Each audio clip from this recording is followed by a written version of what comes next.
ئەم کاتتان باش. سڵاو بەڕێزان، لە شاری سلەیمانی، لە شاری هەڵمەت و قوربانیەوە گەرمترین و جوانترین سڵاوتان لێبێ.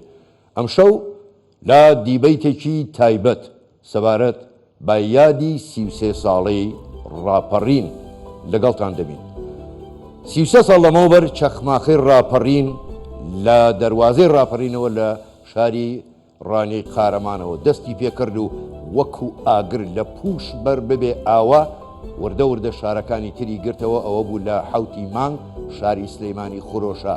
بە هاوکاری هێزەکانی پێشمەرگە. هەموو لایەنە سیاسیەکان و جەماوەر توانیان لە ماوەیەکی کەمدا هێزە سەرکوتکەرەکان و سوپای داگیرکەری عێراقی ڕاماڵن. بەمەشەوە نەوەستا وردە وردە تەواوی شارەکانی تری کوردستانی گرتەوە تا کەرکووکیش ئازاد کرا. ڕاپەڕین چ واتایەکی هەبوو؟ 100 ساڵی ڕێک عێراق وەکو دەوڵەتێکی داگیرکەر کوردستانی دەشەوساندەوە، سوکایەتی بەتاچی دەکرد، ئیعدامی دەکرد، ڕاوی دەنا، گوندی دەسووتان، تەعریبی دەکرد تا کار گەیشتە ئەوەی کیمیاباران و ئەنفالیشی بەدوا داهات. بەڵام گەلی کورد هەر سەری دانەنەوان هەر خواستی سربەخۆیی بوو بۆیە ڕاپەڕینی ئەنجامدا. ئەم شەویش وەکو گوتم ئێمە خۆشحاڵین کە لە شاری سلەیمانیەوە لەگەڵتانین. ئەو شارەی بە درێژایی مێژوو سەری بۆ هیچ داگیرکەرێک دانەنەواندووە. هەموو لایەگە گەڕبگەڕینەوە بۆ مێژوو دەبینی شەڕی بەردەرکی سەرا ساڵی 1930 کە بە 6 ئەیلول ناسراوە ڕاپەڕین دژی دەسەڵاتی عێراقی و داوای سربەخۆییان کرد و تاکو بە ئێستاش دەگا. ئەی ئێستا لەم یادی ڕاپەڕینەدا ئایا هیچ شتێک لە عەقڵێتی عێراقی گۆڕاوە؟ یاخود هەمان عەقڵێتە بە هەمان شێوە بەڵام بە جۆرێکی تر دەیەوێت کورد نەهێڵێ؟ ئەویش ئەوەیە کە ئەنفالی ئابووری دەکات. بۆ ئەم شەو ئێمە دوو میوانی زۆر ئازیز و بەڕێزمان لەگەڵدایە لەسەر ئەم بابەتانە. ڕاپەڕین، مەودای ڕاپەڕین، پەیامەکانی ڕاپەڕین چی بوو؟ هەرێک لە بەڕێزان کاک سەرار عەزیز سیاسەتمەدار، هەروەها کاک ئازاد تۆفیق نووسەر و چاودێری سیاسی لە ستۆدیۆکانمان لە شاری سلەیمانی لەگەڵمانن. کاک سەرار زۆر بەخێرن، کاک ئازاد زۆر بەخێرن، گەلێک سوپاس بۆ بەشداریکردنتان لەگەڵمان لەم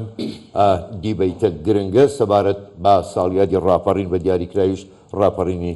شاری سلەیمانی. کاک سەرار با لە جەنابتەوە دەست پێ بکەم. دەمێ بزانم ئایا ئێستاش ڕاپەڕین هەمان پەیامی بۆ دەسەڵاتدارانی ئێستەی عێراقیش هەیە کە گەلی کورد زوڵم و ستەم قبوڵ ناکە دژی دەسەڵاتی بەعز ڕاپەڕی؟ ئایا ئێستاش هەمان پەیامی هەیە؟ بەڕای من دار پێشەکی بە پیرۆزبایی ڕاپەڕین لە هەموو خەڵکی کوردستان لە هەموو تێکۆشان و قارەمانێتی کە دەمێ ساڵ بوو زوڵم و زۆر لە دڵ و دەرونی و خەڵکا پەنگی خوارد بۆ دوجار بە ڕاپەڕین توانیان داستانێکی نوێ لە مێژووی کوردەواریا دروست بکەن. دەربارەی سوالەکەی جەنابە زۆر جار لە مێژووی کووردا بەڕاستی کورد جەرەوە زۆر تووشی نەهامەتی بووە، دەرگایەکی لێ داخراوە، بەڵام جارێکی کە دەرگایەکی لێکراوەتەوە. ئەمە بەردەوامە بەڕاستی تا ئێستا لە مێژووی کوردەواریە. ئێستا ئەیبینی کە ڕوبەڕووی دەسەڵاتی بووینەتەوە بەداخەوە دەسەڵاتە کە زۆربەی زۆری خەڵکەکانی کە ئێستا حکومڕانیەکەن دۆستی کورد بوون بە حساب و لەگەڵ یابوون و کوردی یارمەتی یاون و حەواوەتەوە لەگەڵ یاناو. بەڵام ئێستا سەرێکی کەوتونەتە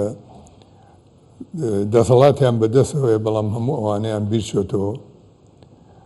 و ئەوە چاوەڕوان کرا بوو. بەش بە حاڵی خۆم من تەوەقۆی ئەوم کردو زۆریش باشتیش لەو بوارە قسەم لەسەری کردووە، تەنانەت لەگەڵ برادەرە زۆر مەسوولە گەورەکانیشە کە ئەبێ ئینسان ئاگای لە خۆی بێ وەختە بیر لەوە کاتەوە دەوڵەتی عێراق دروست دەکات.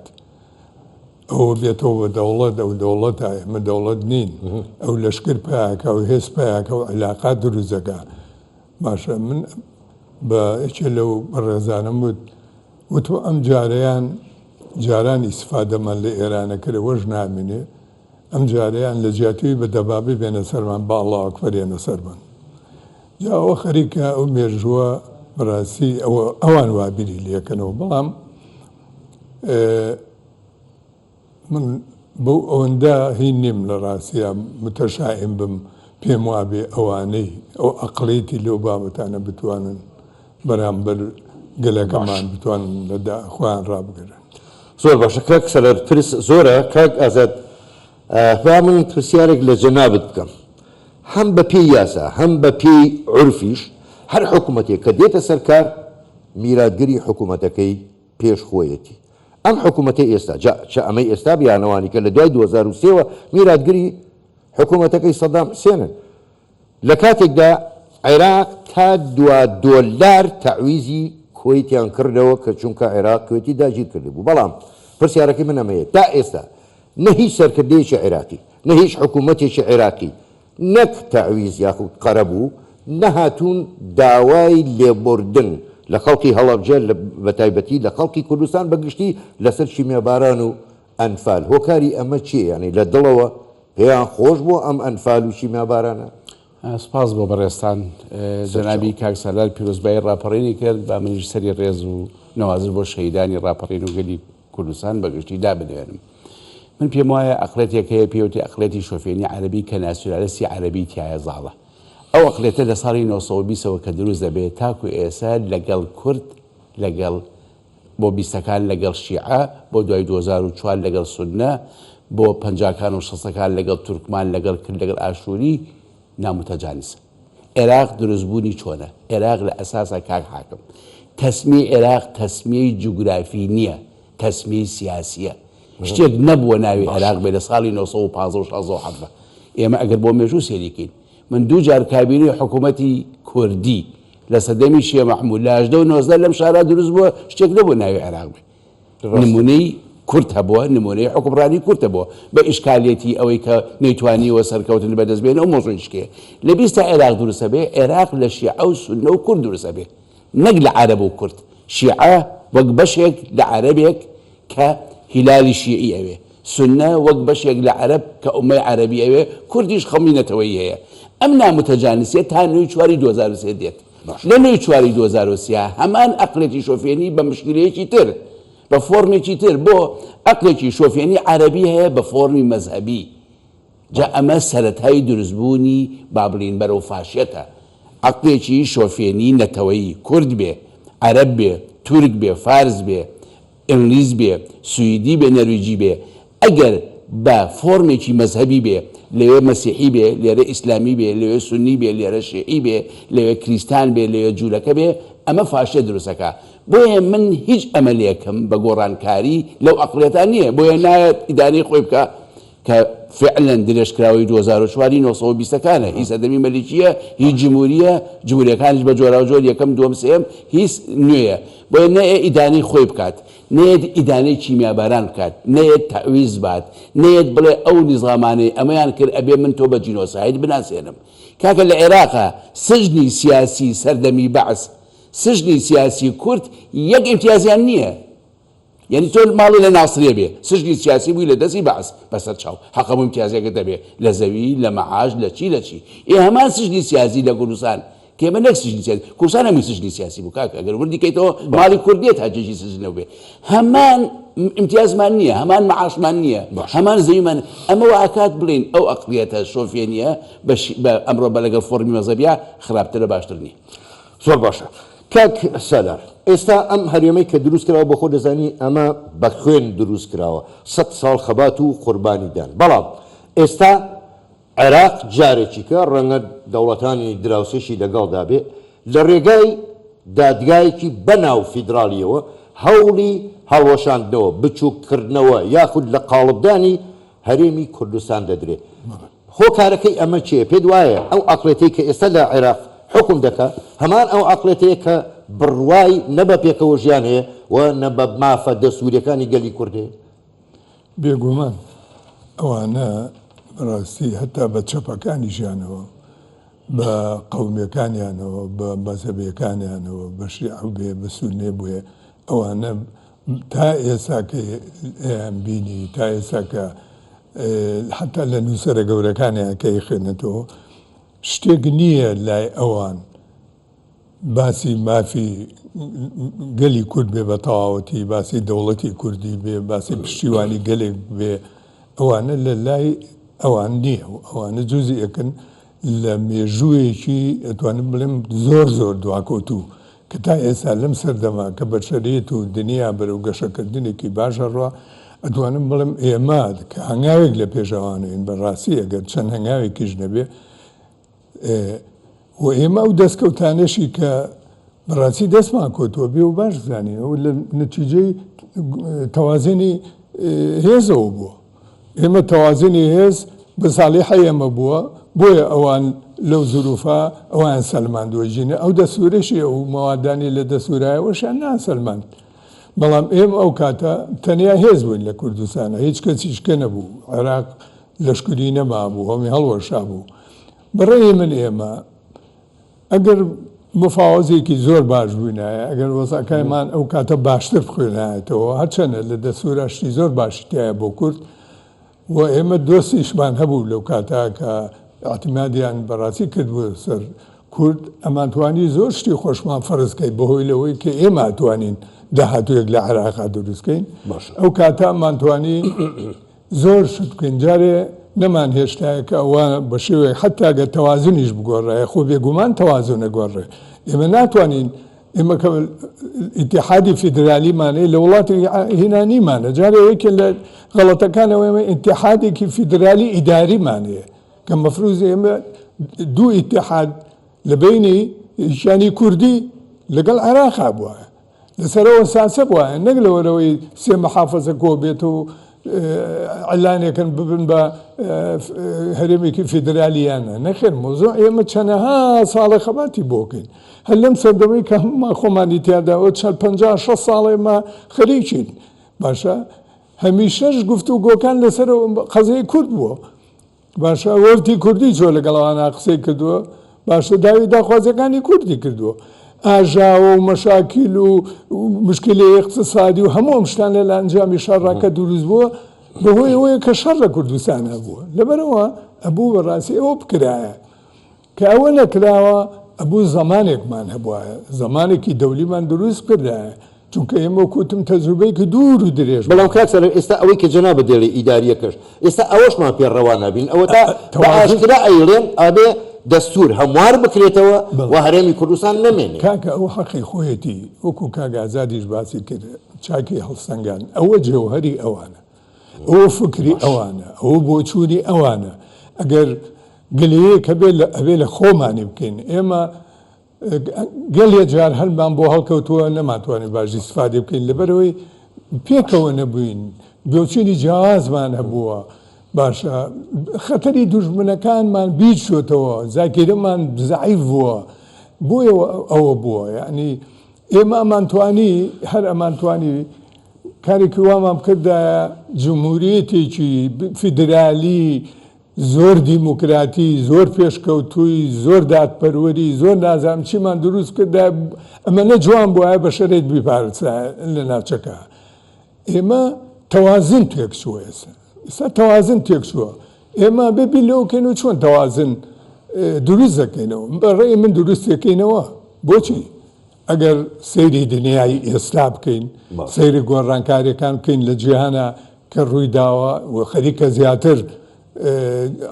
جێگۆرشی و ئاڵوگۆڕەکانە بێ ئێمە بێ ئەم وەزە بە سالیحی خۆمان سوودی لێ ببین و جارێکی کە تەوازن دروستکەینەوە و جارێکی کە دەرز لەو پەندانە وەرگرین کە لە مەیدانی ئەم چەندین ساڵە ڕوبەڕوو بێت زۆر باشە کاکسەرەر ئێوە ئاماژەتان بە خاڵێکی زۆر گرنگدا من دێمەوە لای تۆ کاک ئازاد ئەویش کاکسەرەر باسی تەوازونی کرد چۆن سوودی لێ ببینن ئەگەر سەرنج بدەین لە سەدانەکەی مەسرور بارزانی بۆ ئەمریکا و دیداری لەگەڵ گەورە بەرپرسانی ئەمریکا هەر هەموویان هەموو ئەمریکایەکان پێداگیری و لەسەر یەک ڕستە دەکەن دەڵێن کوردستانێکی بەهێز ئەمە چ پەیامێکی پێیە بۆ ئەو تەوازنەی کاکسەرەر باسیەکە و بۆ عێراق من بە بەرێز بڵێم دیارە کاسەرە جوانی شەڕاکەن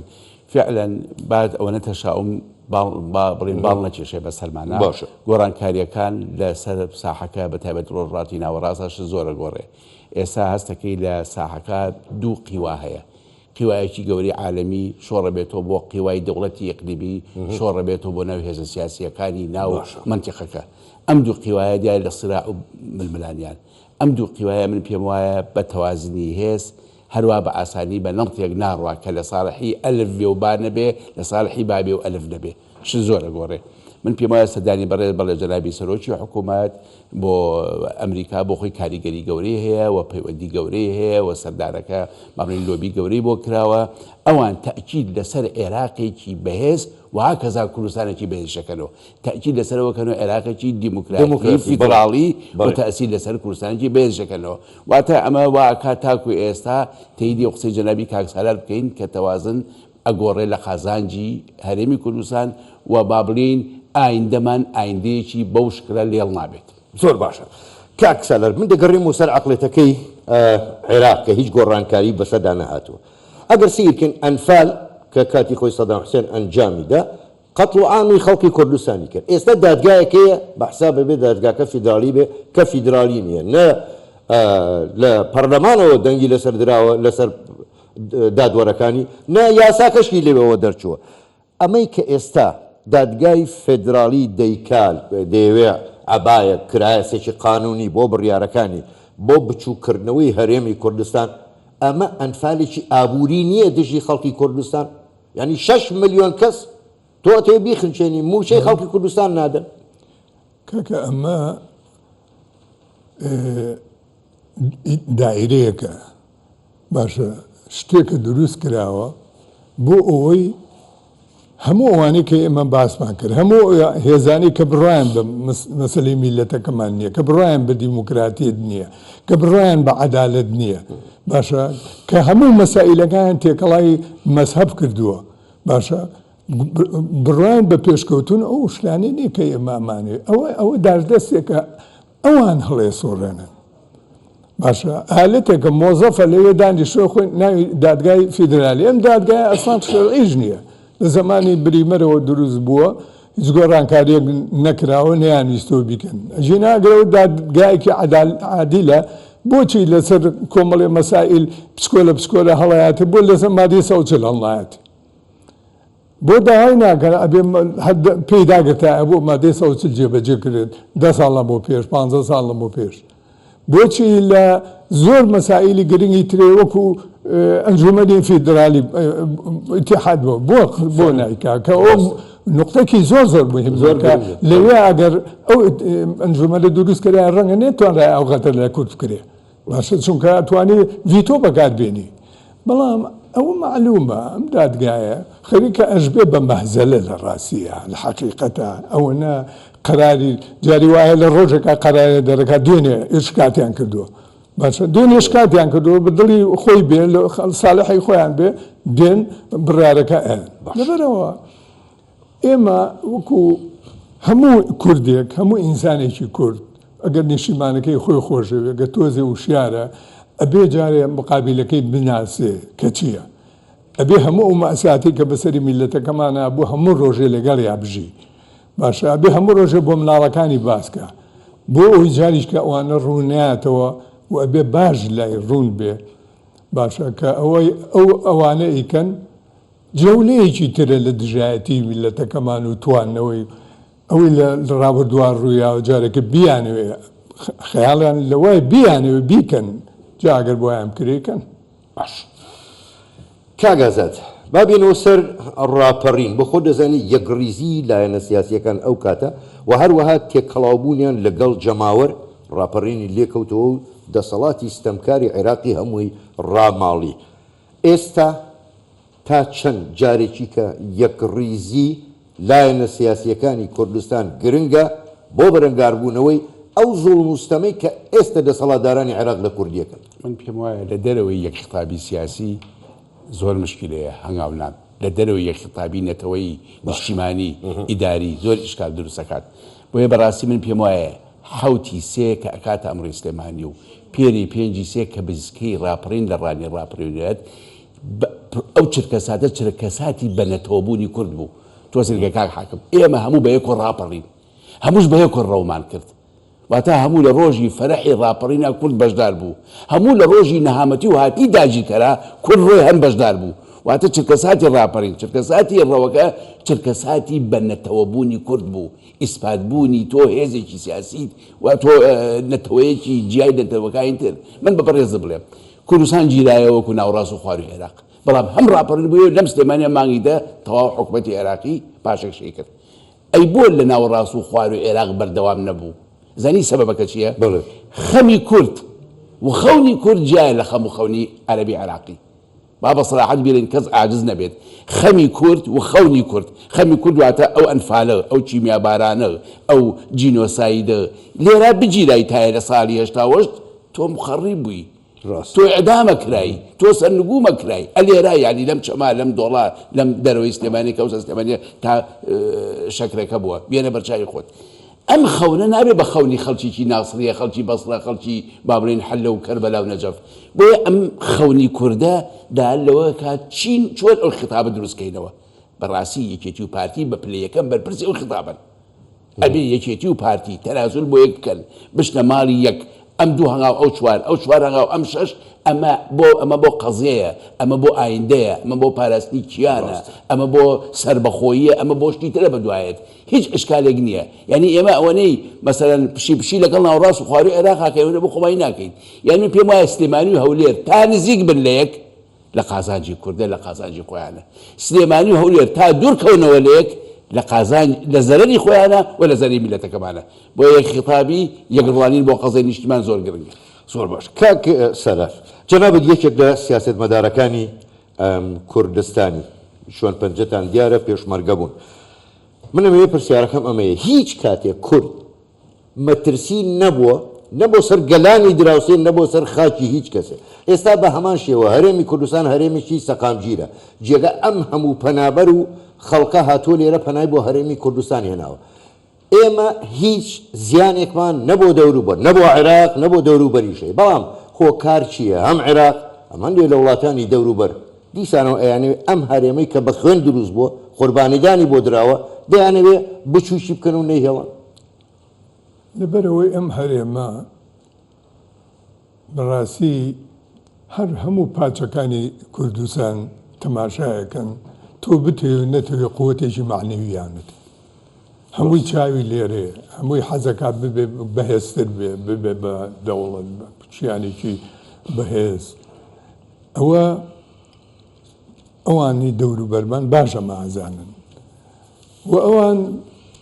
ئەو دەوڵەتانە تا ئێستا هیچیان بڕوایان بە مەسەلی میلەتەکەمان نییە و ترسن لەوەی کە ئەم هەرێماگەر بەهێز بێ و کار بکاتە سەر دەوروبەر و ببێتە مایی و ئێمە لێرە دروستمان کردو کە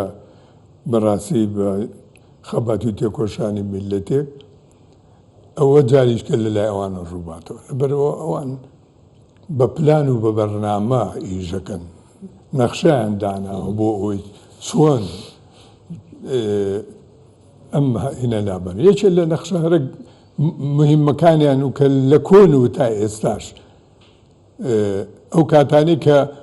خۆشیان وەک دۆست پیشان ناوە بەڕاستی هەمیشەی ئەو بۆ کە ئێمە دوو پارچە بین و ئیشیان کردو لە سەر دوو پارچە بوون باشە خۆش پێشمەرگە بووی تۆ ئاگات لێ و ئەزانی هەمومان لە ناو ڕووداوەکان و ناو سیاسەتەکان ژیاوین باشە بەڵام ئێمە ئەبێ ئەمە بەتایبەتی ئەوانەی کە تێکۆشاون ڕەنجیانەوە ئازاری ئەم دووبەرێکی و ناخۆشیانیان دیوە باشە بەلایەنەوە گرنگە کە ئەبێ بەیەکەوە بین باشە بەیەکەوە بین لەسەر چی تا ئێمە نەزانین دوژمنەکە کامل باشە ئەوێ چیمان لێ بکات چۆن بەرامبەرمان ڕاوەساوە چۆن لە هەڵگەڕاوەتەوە لێمان چۆن بێوەفاییمان لەگەڵاکە تا لەمە بەتاوەتی لە ناو مێشک و دڵ و دەرونی ئێمە نەچەسپێ باشە ناتوانین ئەم یەکبوونە بکەین کاکە زۆر زەحمەتە خۆ یەکبوون لەسەر ئەساسی قەناعەت و فکر و ئەمانە دروست دەبێ بۆیە ئەبێ هەموو خەڵکانای کە باز لەیەکی تر ڕیزەکانەکەن کە باز لەیەک بوونەکەن لە برایەتیەکەن هەموو کەسێک تێگە بەهێزبوونی کورد لە یەکبوونی هەموو لایەکە ئەگەر ئێمە ئێستا پێکەوە بوونە نیان نەتوانی وا بەرامبەر بە ئێمە بکەن هەر هیچ نەبێ هیچ نەبێ کە کورد هەمیشە ئامادەی مقاومەیە ئەو ڕەنگە وا بیر کات وەکو سەدام حوسێنی جارێکی کە دارخورمایە لەسەری نازام چی ئەوە بێ جارێکەمان کوردەی هیچی پێ ناکرێتەوە وە کۆمبەڵی گەنجیش هاتون و دەستیان پێ کردەوە و ژۆڕشەوە تاکو نەتیجەکەی بینی گەیشتۆتە چی با ئەوانە بزانن و هەموو ئەوانەشی کە وا تەسەورەکەن بەم شێوازە نالەبار و بەم عیلاقاتە نالەبارە باشە کە لی تێناگەن ئێم ئەتوانن دەستکەوت بۆ میلەتەکەمان بەدەست بێنن من پێم وایە دەستکەوت بۆ نادێت دەستکەوت بە یەکێتی ڕێزەکان بە وشیاری سیاسی بە بەرچاوڕوونی بەوەی کە هەمومان پێکەوە بین ئەتوانین هەنگاوی گەورە بنین و ئەتوانین هەرێمەکەمان بپارێزین و نایڵین دوژمن ئەوەنگە دەستخاتە ناو وڵاتەکەمان و ئەوەنە پشت بۆ دوژمنانە نەبەستین کە ئەوێ جەرگ و هەناومان لە ڕێگەوە دەربهێنێ بۆیە بەڕاستی یەکێتی ڕێزەکان شتێکی زۆر زەروریە و ڕاپەڕین خۆی بەرهەمی یەکێتی ڕێزەکانە کە جەبهەی کوردستانی دروست بوو باشە ئەوە بۆ مای ڕاپەڕین و ڕاپەڕینش بۆتە مای ئەوەی کە ئێستا ئێمە لە سێبەری تقریبەن کشیانێک تا ئێسا کە خۆمان حکومڕانی خۆمانەکەین تیاژین ئەمە لایەکی ئەگەر هەمەجانێکم هەبێ قسە بکەم ئەمە مانای ئەوە نییە خەڵک بۆ ناڕازیە بۆ گلەیی هەیە بۆ تووڕەیە لەبەرەوەی ئێمە نەمانتوانیوە لە ڕاستیە بێ پێش هەموو شتێک ڕەخلە لە خۆمان بگرین باشە جارێکی کەم مەسەلە ئێمە باسی ئەوکەین تەوازن ڕێخێنەوە باشە تەوازن ڕێخێنەوە چیمانێ بۆ ئەوەی جاری کە ئەم کارە ساتەمان بەسەران نێتەوە ئەبێ ئەم جاریان کە تەوازن ڕێک بووە و داوای ئەوە بکەین کە ئەو غەڵەتانە دووبارە نەکەین و کە کردومانە ئەبێ وڵاتێکی شەفاف وڵاتێکی دیموکراتی وڵاتێکی پڕعەدالەت وڵاتێک تا سەرێسخان دژی گەندەڵی محاسەبەی خواروخێچەکان دزەکان جەردەکان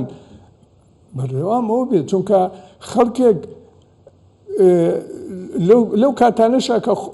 هەموو شتەکان بەدەست خۆمان بۆ نەمانتوانێت داخوازەکانی خەڵک جێبەجێکەین بەڕاستیان باش لەبەرەوەی ئێستا بە ئاژنیە مەسەڵەن خەڵک بێجارە بێتاقەتە هاوارەکە بەعجێ جارە توانم بڵێم کوردبوونیشی بیرشێتەوە کوردایەتی بیرشێتەوە جاریوان ڕقی لە خۆیەتی جاریوان ڕقی لە زەویەکەیەتی نابێ ئینسان لۆمەی بکات لە حەقیقەتە بەڵام با بە میلەتەکەی خۆمان بڵێن با ئەوەنگە ڕخنەش لە خۆمان نەگرین چونکە زۆرمان گرتووە هەمیشە ئێمەی قساکەین و ڕخناگرین و هیوادارین جارێکی کە ئەو غەڵەتانە دووبارە نەکەینەوە بە میلەتەکەمان بڵێن بتەوێ و نەتەوێ من هەز ناکەم ئەوە لە قوڵایی دڵیانەوە بێ میلەتی خۆی بیرچوو بێتەوە و ئامادە نەبێ بۆ تێکۆشان جارێکی کە نەخێت ئەوە تووڕەبوونە جارێکی کە هەڵساینەوە بە ئەم جارە کاتیەوە نەهاتوە ڕاستۆ خۆ بە خەڵکەکەی خۆمان بڵین بە خەڵکە تووڕەکەی خۆمان بڵین ئەوە داگیرکەری عێراقیە کە ئەم دۆخەی دروست کردووە ینی بۆچی شەرم لە هەموو حاڵەتێکە خەڵکە بێ نیشتیمانەکەی خۆی خۆش بێت چۆن دایک و باشی خۆی خۆش و مناڵەکانی خۆی خۆش بێت چونکە خۆی لەم سەر زەمینە پەروەردە بووە باشە لێرە پەروەردەکراوە هەزاران زکرایەتی لەسەر وڵاتە هەیە باشە ئەوە یەک دوو خەڵک لە ئەنجامی خۆشەویستی نیشتیمان و خاک و ئەوانە سێرێکی چیانێکی شخصی بۆ دروزە بێ ئەم چیانە شخصیە معنای خۆیەتی کێیە پێڵەن کورد کەسێک کشەیە عەرەبە کشەیە تورکمانە یەکی کشەیە دازام چییە لەبەرەوە یەکسەر خۆی جیاکاتەوە ئەم کووردە ئەو شتێکی ترە یعنی اعتیزاز بە کوردبوونەکەی خۆیەوەکە وردە کەرامەت دروزە بێ بۆ ئینسانەکە وردە شەهامەت دروزە بێ وردە غیرەت دروزە بێ هەموو ئەم شتانە لە ئەو ئینسانانە کۆبنەوە ئێگەروانە بۆە چۆن میلەتێک ئەوە متەسحەیە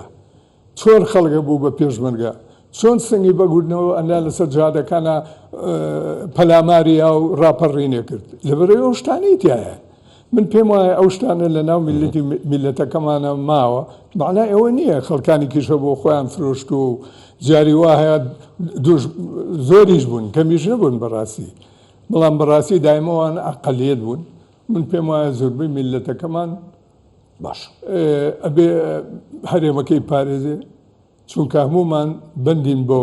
تەحسەیەمان داوە شەهیدمان داوە میلەتێک قوربانی گەورەی داوە لە پێناوە بیبی پارێزین بە هەموو خوار و خەچی غەڵەتەکانەوە دیفاع لە وڵاتەکەی خۆمان کردو بە هەموو خوار و خەچەکانەوە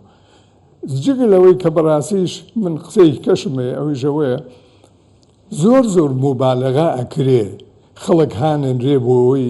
دوورکەوێتەوە لە خۆشەویستی نیشیمان بەڕاستی و من هیچ فەرقیان ناکەم لەوانی ڕۆژان تفەنیان پێ بووە هاتن ئێمەیانە کوشت لەوانە شەرە بێت لەو بابەتانە شەرە بێت پەیامەکە گەیشت دەستخۆش کاک ئازاد ببوورە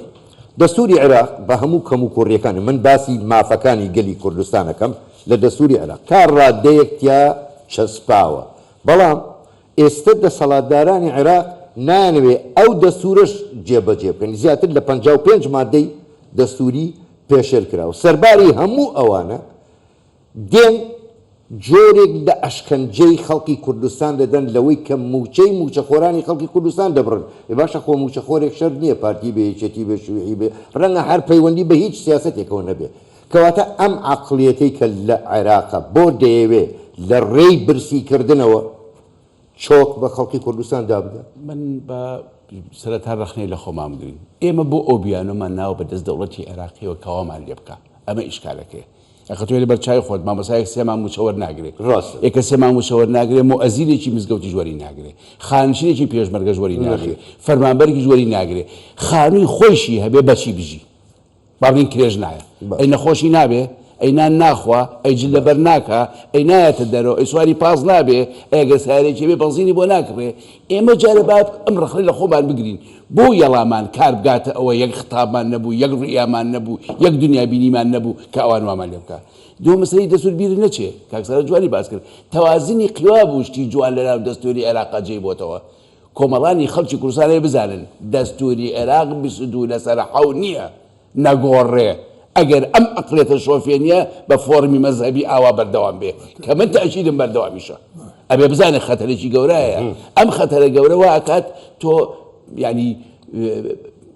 نەزانی بەرەو چی ڕۆیت بەڵێ دەستورە گۆڕن بەڵێ بۆیان کرێ غەرب و بابلی وڵاتانی ئەوروپا چاویان لەسەری نەبێ بەرەو مەرکەزیە بن بەرەو سەنترالیزمیە بن هەرێم نامێنێت محافظی سلێمانی شەر نییە کورد بێت محافظی کەرکوک شەر نییە کرد بێت محافظی هەولێر شەر نییە هەولێری بێت بە هەوەسی خۆیان سەدرە بەسەرم یاکەن ئەمە کەوایان کرد خەونە گەورەکەی کول لەبارەچێت من سەرەتا وتم بۆ ڕاپەڕین لە کوردستان سەری گل لە ناوڕاست و خواروی عێراقی نەکرد خۆرەم سلێمانیە کە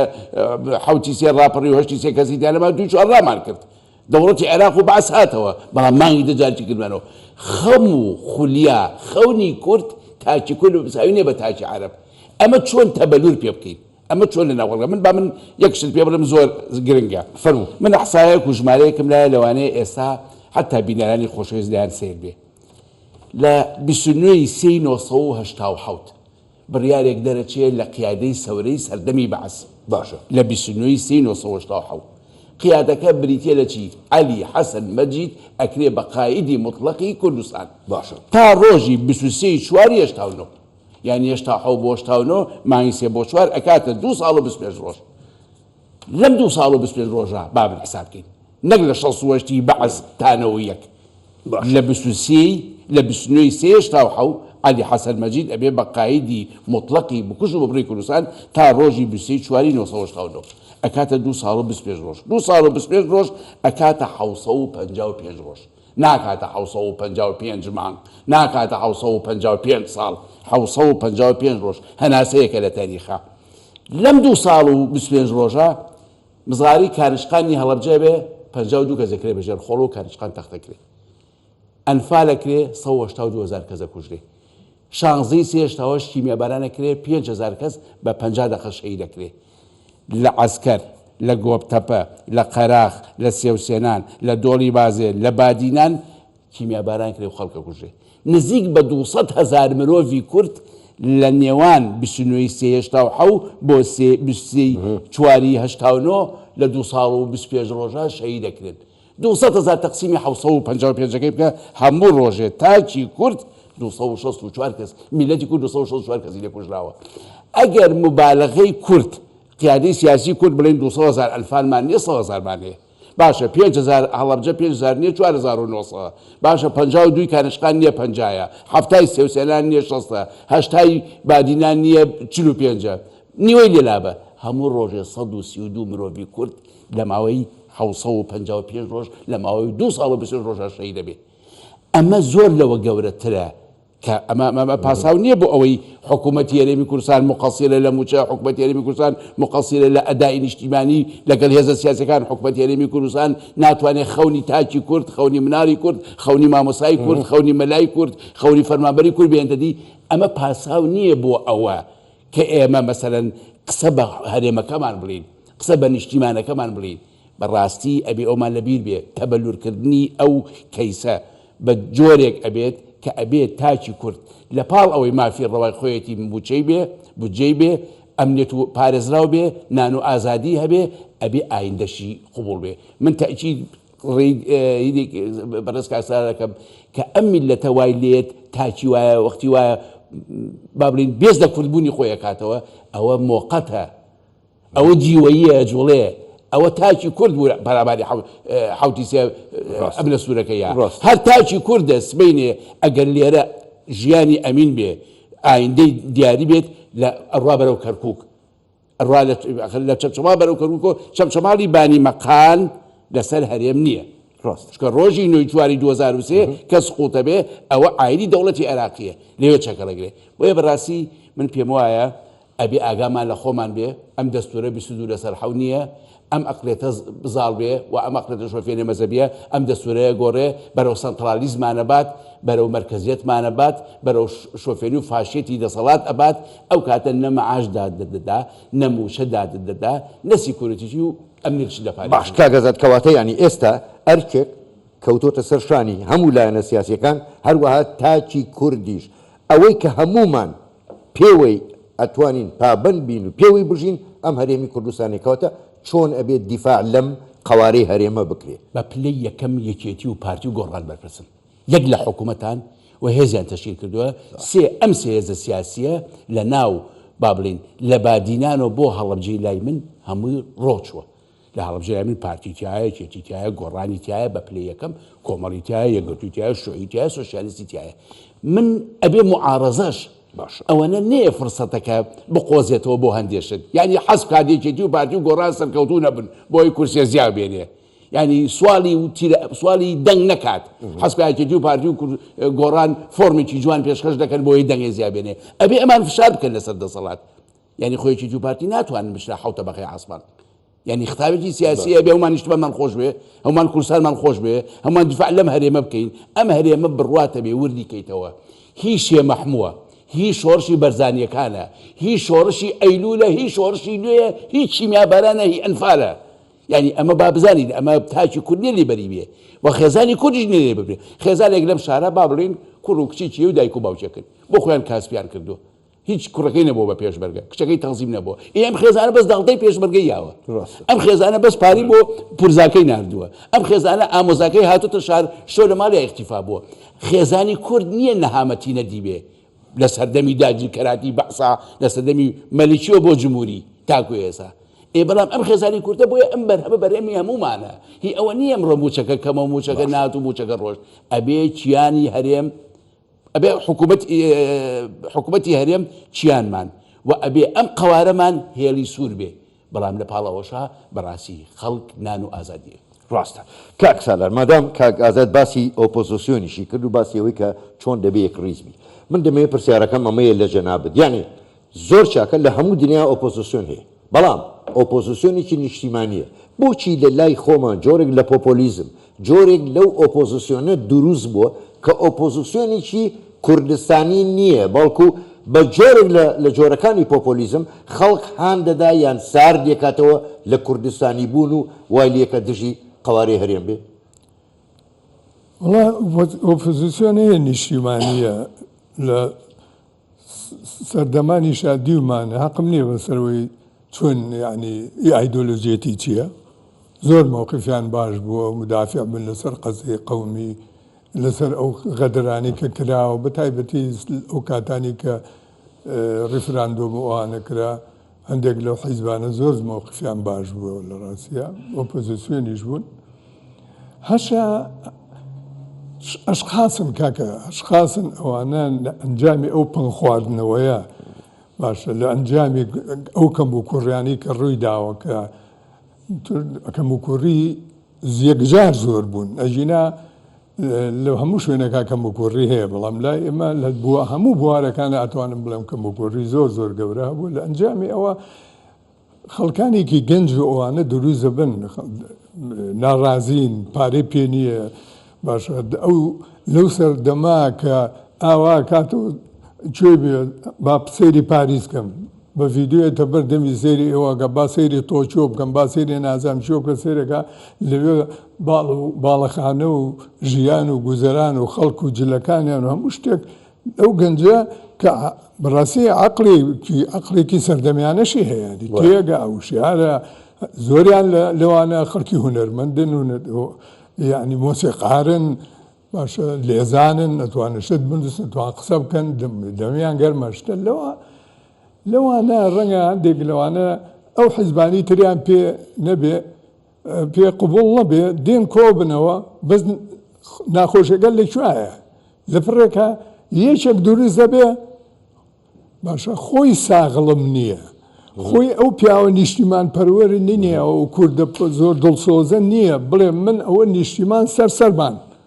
خۆشەویستی نیشتیمان سەرمان بەرگری لەم وڵاتە ئەبێ هەمیشە ئامادە بین بەڵام ئەم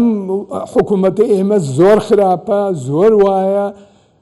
هەم تون ڕاوەسێ بەرامبەری هەم نەسیحەتیشی بکە خدایمە ئۆپۆزیسیۆنەوە نییە تۆ تفەنگێکە پێ و بیا جوێن بیت و یا قسە بکەیت و یا ناشرینی کردی یا دوژمنی پێ لەو باشتر بێ ئەبێ منەظەماتی مجتەمەعی مەدەنی ئەبێ ئەحزابی حیزبی ئۆپۆزیسیۆن ئەبێ هەموو گەنجێک باشە بەشدار بێ لە بەڕێوەبردننی وڵاتە ئەبێ ڕێگانیشان بە ئەبێ نەسیحەت بکە بە نەسیحەتی دەوڵەتیش بکە کە تۆ خوا ڕخێکی باش ئیژناکی ئەم شتە لێ نازانی ئەمە لەبەرەوە سێرەکەی ئەم وەزعی چەندین ساڵەیە کاکە 30 ساڵە پڕگاییشی قوتە بێتەوە کۆمەڵێ درۆوەکە و باشە لە پڕێکە نازان پارە لەکوێ ئێنێ و هەنێ وەسائلی پێپایەکە و خەڵک دوایەکەوێ و ئەوێش ئەو قسانەکە کە ئەوەنیاڵێ سەریپانەکەم و نایڵم لەویا بێ و دڵنیاتانەکەم ئەم جارە خۆمیان مەسەر حکوم و لەم بابەتە قسانەکە ڕەنگان خەڵگە لە خەڵتێنێ بەداخەوە ئۆپۆزیسیۆن نینەوە هیچ نینەوە ناتوانێ نای بنێ ئۆپۆزیسیۆن ئۆپۆزیسیۆن هەیە ناڵم ئەوانش لە زۆر کاتا غەڵەتیان نەکردو بەڵام هیچ نەبێت تۆزێ مۆزونترن نیشتیمان پەروەرن دڵسۆزن بۆ میلەتەکەی خۆیان کاک ئازاد کاکسەرات ئاماژەی بەشتێکی زۆر گرنگدا مەسەلەی ئۆپۆزیسیۆن کە ئەبێت چۆن بێ بۆ خۆ دەزانی لە دنیادا حیزبەکان لە وڵاتانی پێشکەوتوو لە ئەمریکا لە بریتانیا لە ئەڵمانیا هەموو ئەو حیزبانی کە لەوێن ڕکابەری یەکترن دەیەوێت بگاتە سەر دەسەڵات ئەمە زۆر واریدە باشە بەڵام ناکاتە ئەوەی دژی وڵاتەکەی خۆیان دژی بەرژەوەندی وڵاتەکەی خۆیان بن یعنی ئێستا لە ئەمریکا هەم دیموکراتەکان و هەم کۆماریەکان مستحیلە دژی ئەمریکا بن بۆچی لای ئێمە دژایەتی حیزبایەتی وای لێ دێ دەگاتە ئاستێک کە بگاتە ئاستی سڕینەوەی گەل و وڵات بۆچی ئەمەیان خۆ ئەگەر بڕوخێ بەسەر هەموومان ناڕوخێ بەڵێ من لە ئەمریکا هەموو ئەمریکیەکان متفقن لەسەرەوەی کە ئیرهاب خراپە بەس هەموو ئەمریکیەکان لەسەرەوە متفق نین چۆن مامەڵە لەگەڵ ئیرهابە هاکرێ یعنی با بزانین مەسەلەن جمهوریەکان بەرنامەی دیموکراتەکان بەرنامەی تەحریری عێراقیان جمهوریەکان جێبەجێەکەن ڕاستە ئەبێ یەک شتی ئەساسی هەیە پرانسیپی نیشتیمانی ئەبێ مشتەرەک بێت تۆ لەسەر دەسەڵاتی لەسەر دەسەڵات نیت چکە ئۆپۆزیسیۆن خۆ تا ساڵی حەیە ئۆپۆزیسیۆن نابێ ئەو هێزەی ئەمڕۆ بێتسانە ئەلف و باوجیم ئەکرێ بایانی دەسەڵاتە بێ چۆنە بێت دژی مقدساتی نیشتیمان بێ لێرە ئیشکالێکمانێ ئۆپۆزیسیۆنی شەرق ئۆپۆزیسیۆنێکی با بڵین من ئەگەر قسێ بکەم ئۆپۆزیسیۆن لێم عاجز نەبێ هەستەکەم ئۆپۆزیسیۆنێکی مارانەیە ئۆپۆزیسیۆنێکی ئەسڵ نییە بۆ مارانەیە مەسەلەن شەڕی ناوخۆ بۆ لە نێوانی چێتی و پارتیا من هێزی ئۆپۆزیۆن نەزانم وەزیری هەبووە لە هەولێر لێرەی چی نەبوو چۆن تۆ ئۆپۆزیۆنی شەڕەکە هەمووی مدانە ئیدارەی بکە لێ هیچیان مەبە باشە ئۆپۆزیۆن ئەزانم کە تۆ مەسەرەن لە فەڕەنسا پێرێ مافی لە باربردنی مناڵ ڕاستە فەڕەنسیەکان تەزیێکرا ئۆپۆزیۆن نەهاو دژایەتی بکە حیجاب لە جامیعەکانی فەڕەنسا ئۆپۆزیۆن نەهاو دژایەتی بکە من ناڵم ڕاستە و خراپە بەس ئۆپۆزیۆن ئەبێ بزانێ مقدساتی نیشتیمان مقدساتی خاک ئەمانە ئەبێ لای هەموو یێڵی سوور بێ من کۆنە مەسەڵەحی پێڕم لای کورتێ لێ شوێنی نییە تەبعیە تعریب تەهجیر تەبعیز مەسەرەن با بڵێن چیمیا باران ئەنفال کەی لە سووریا چیمیا باران و ئەنفال هەیە من نەموتۆ دیموکراسی بەڵام کەی ئەمە هەیە کەی لە شوێنەکانی کەمە هەیە ئەم خصوصیەتە کە تایبەتە بە مەسەلەی نەتەوەی و نیشتیمانی و قەومی کورد ئەبێ ئۆپۆزیسیۆن خۆی بکا بە ساحێبی کە خۆی کرد بە ساحێبی واتە ئەگەر دەسەڵاتی سیاسی ئەمڕۆ بریتە لە یەکێتی و پارتی و گۆڕان لە حکوومەت هێنێمە بەیانی پیان باشە مەسەرەن با بڵین ڕۆژێک دانێن بۆ ئەنفال هەموو متفق بێ لەسەری نابێ ئۆپۆزیسیۆن بڵێ مادەم ئەنفال بڵێن ئۆپۆزیسیۆنی فێندەمنتالیزمی ئیسلامی مادەم ئەنفال لە سوورەیەک هاتووە نابێ ئەمە ڕۆژەمانە بێ ئەبێ بزانێ ئەنفال 200,000 مرۆڤ و دیموگرافیای کوردستانی گۆڕیوە لەمە بڕۆ بۆ شتەکانی تر بۆیە بەڕاستی ئۆپۆزیسیۆن شەرقی یعنی ئۆپۆزیسیۆنەکە زۆر جیای لە ئۆپۆزیسیۆنی غەربی بیرشمان نەچێ ئۆپۆزیسیۆنی غەربی لە هەناوی حسابی سیاسی لە هەناوی کێشە دیموکراسیەکان لە هەناوی کێشە مەدەنیەکان دەرەوە لێرە مەسەن هێزی سیاسی هەیە ناوی ئەلفە بەشێک لە خۆی دێژیا بێتەوە بێ بەبا هەر بە لەبەرەوەی ئەلف لەسەر حکومە ئەم دژایەتیەکە هەر خۆی بۆچەکانی ئەون لەبەرەوەی ئەلف لەسەر حکومە دژایەتیەکە بۆیە بەڕاستی ئەبێ ئۆپۆزیسیۆن لەبەر خاتری کورسی تیراژی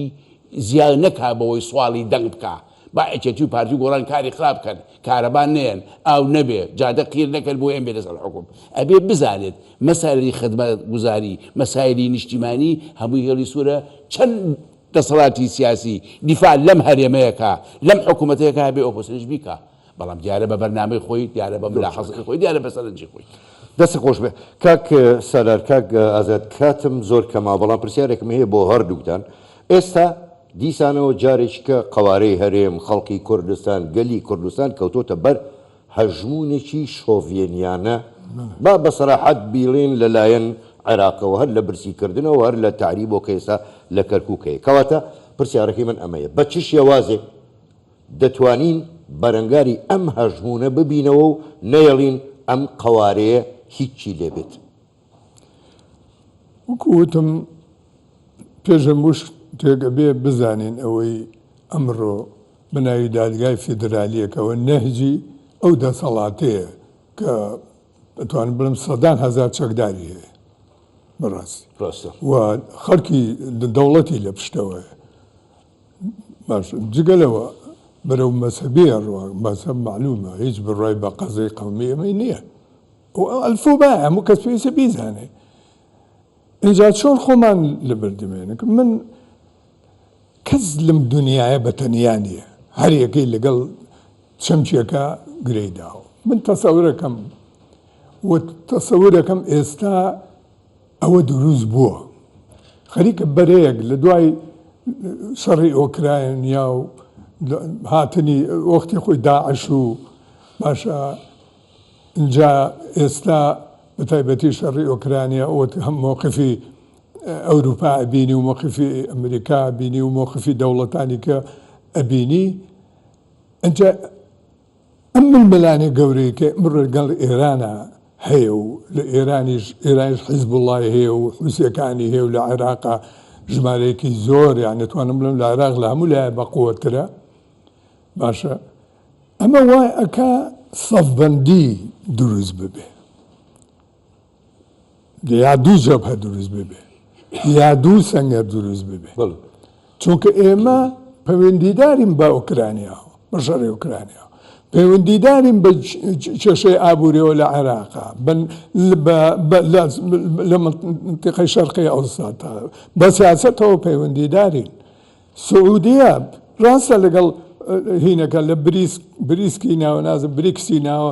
لەگەڵ ئەوایە بەڵام لە ڕووی سیاسیەوە لەگەڵ ئەمریکایە هەموو چەک و توانەکان لەگەڵ ئەوایە ئێمەش وەکو کورد ئەوە چەند ساڵێکە لەنا ئەم هیناین ینی لەنا ئەم معادلاین